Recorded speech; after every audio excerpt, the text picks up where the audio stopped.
এরপর হচ্ছে আমার লাইফে দেন হচ্ছে দিক সেদিক যাই। তো ওই সময় কিন্তু আমি আই স্ট্রোকও করছিলাম, আমার চোখে প্রবলেম ছিল যার কারণে, ঠিক আছে। তো আমি আই স্ট্রোক করছিলাম। তো তখন মৌসুমি আর কি আমার সাথে সাথে সব জায়গায় সবকিছু করতো, আমি টেক কেয়ার করতো হ্যান ত্যান সবকিছু। তো একটা সময় হচ্ছে আমাদের ভিতরে গুড রিলেশন হয়, ঠিক আছে। গুড রিলেশন হওয়ার এক পর্যায়ে আমি মৌসুমিকে বলি বিয়ে করার কথা। তো তখন ও বলে যে এখন না, সময় আছে, পরে করা যাবে না, আগলুম বাগলুম এগুলা।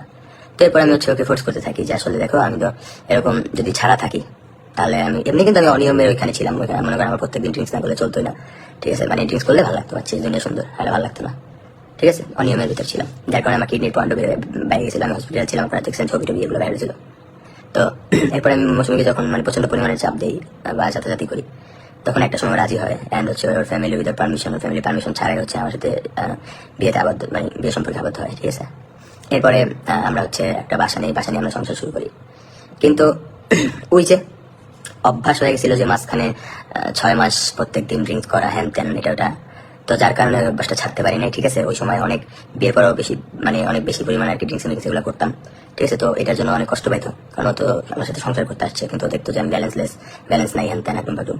ও মনে করতো যে হয়তো আমি পূর্বের কোনো স্মৃতি মনে করে এটা করতেছি, কিন্তু না, ট্রাস্ট মি গাইস, হ্যাঁ এটা হচ্ছে যারা ছেলেরা আছেন তারা বুঝবেন যে নিয়মিত হচ্ছে যদি ড্রিঙ্কস করে তাহলে তার কিন্তু একটা অভ্যাস হয়ে যায়, ঠিক আছে। মানে তার খেতেই হবে এমন কিছু একটা অবস্থা। তো ওই সময় মৌসুমি আমার জন্য অনেক কষ্ট করছে, অনেক কিছু করছে, ঠিক আছে। ওরা আমি অনেক গালাগালিও করতাম হ্যান ত্যান, আমার জন্য অনেক কষ্ট করছে। এমন করে করতে করতে লাস্ট 4 মাস হয়তো আমি কমাই দিছি, একবারে কমাই দিছি বলতে মাসে একবার এটা আর কি পারমিশন নেওয়া আছে, এরকম আর কি, এরকম কিছু। তো কালকে উইদার পারমিশন আর কি এরা করার কারণে ও খেপে যায়, কারণ সবসময় চায় যে আমি ঠিক মতো চলাফেরা করি, দেন হচ্ছে নিয়ম নীতি মেনে খাওয়া দাওয়া করি, দেন হচ্ছে সকাল টাইম ঘুম থেকে উঠি, সুন্দর ফ্রেশ হয়ে থাকি, A to Z, মানে ও সারাদিন আমার নিয়ে পড়ে থাকে। কিন্তু ওর যে রাগ করে বাসা থেকে বের হয়ে যাবে এটা আমি মেনে নিতে পারি না। কারণ এটা সত্য কথা বলতে, ও যখন আমার লাইফে আসছে তখন আমি সবসময় একটা প্রশ্ন করছি যে তুমি আমার লাইফে আগে কেন শোনাই, ঠিক আছে। তুমি আমার লাইফে আগে কেন শোনাই, মানে এতটা পরিমাণ ভালোবেসে ফেলছি আমি, এবার ভালোবাসি, ঠিক আছে। উল্টাপাল্টা করে ফেলি, মাথায় শয়তান ঘুরে উল্টাপাল্টা করি, কিন্তু যখন ভাবি যে না আল্লাহ ওর ছাড়া আমার থাকতে হবে, আমার পাশেও নাই, কিংবা বাসা থেকে বের হয়ে যায়, তখন আমি পাগল হয়ে যাই। এটা বুঝতে পারবেন যারা হচ্ছে মানে ভালোবাসেন কারোর মন দিয়ে, তারা বুঝতে পারবেন যে উল্টাপাল্টা হয়ে যায়, কিন্তু সে যদি পাশে না থাকে বা চলে যায় তাহলে কিন্তু আর মানে সেন্স থাকে না কি করতেছি, কি বলতেছি না বলতেছি, হ্যান ত্যান একদম অনেক কিছু। তো আর হচ্ছে আমাদের ঝগড়া উঠলেই আমার হচ্ছে মৌসুমি যখন আমার সাথে তর্ক করে, আমি একটু মানে আমি তর্ক করে ও তর্ক করে, আমি তর্ক সূচনা করতে পারলে মাঝে মাঝে মারামারি হয়, ঠিক আছে। আর সব থেকে বড় কথা হচ্ছে মাঝখানেও একবার আর কি মানে মারামারি পরে হচ্ছে রাগ করে চলে গেছিলাম আমাকে না বলে। দেন 3 দিন আমার কোনো অবস্থা খারাপ করে এখানে খুঁজতেছি ওইখানে খুঁজতেছি, কোথাও পাচ্ছি না।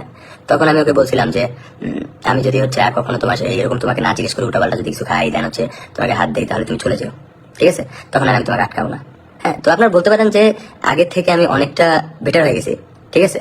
এটা একবার সত্য কথা, এটা মৌসুমের মানতে হবে, কারণ আগে মানুষ ছিলাম না এক কথায়, বিয়ের পর মানুষ ছিলাম না এক কথায়। তো যাই হোক, ওরে এই কথা বলছি, দেন হচ্ছে আমাদের বাবু হয়েছে। আর মানে এখন আপনারা বলতে পারেন তুই বাচ্চা কি বুঝোস, আমি ওর দেখলেই একটা অন্যরকম শান্তি পাই। আমি জানি না আসলে বাচ্চার কি বোঝে মানুষে, ধরেন হচ্ছে একটু অন্য কিছুর আওয়াজ হলে কান্না নাকি কোনোভাবে কষ্ট হইলো নাকি, ঠিক আছে। তারপরে ওর কোনো প্রবলেম হয়েছে, মানে এমন কেউ যখন ঘুমায় না, আমি এমনি নাকে হাত দিয়ে দেখি যে শ্বাসটাস সবকিছু ঠিক আছে নাকি। আমি কি মানে প্রকাশ কেমনি করে আসলে বাবা মেয়ের ভালোবাসা, আমি এটা জানি না, বাবা ছেলে মেয়ের ভালোবাসা, বাবা ছেলের ভালোবাসা এরকম কিছু, তো আমি ওগুলো জানি না। তো একটা কথাই বলবো, সেটা হচ্ছে গতকালকেও আমি হচ্ছে ওকে না জিজ্ঞেস করে উপলক্ষ অনুযায়ী আর কি 6 মিলে 10 পরে ড্রিঙ্কস করছিলাম। তো ড্রিঙ্কস করার পরে ও খুবই মাইন্ড করছে যে তোমার মেয়ে হয়েছে, নতুন ঘরটা কি বলে জানো, ছুটি ঘর নাকি জানো, হ্যাঁ 7 দিন উল্টাপাল্টা কিছু করা যায় না, ফেরেশতারা যাতায়াত করে এমন কিছু।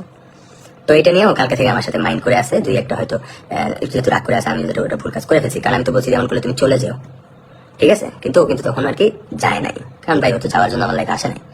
ও যদি যাওয়ার হতোই, মানে যদি যাওয়ার জন্য আসতো, যদি ধৈর্য শেষ হয়ে যায় তাহলে তো চলে যাবে, কিন্তু যদি একেবারে যাওয়ার জন্য আসতো তাহলে প্রথম 4 মাস ওর সাথে জমানো নির্যাতন হয়েছে, মানে গায়ের দেওয়া নির্যাতন, এটা বুঝাই নাই।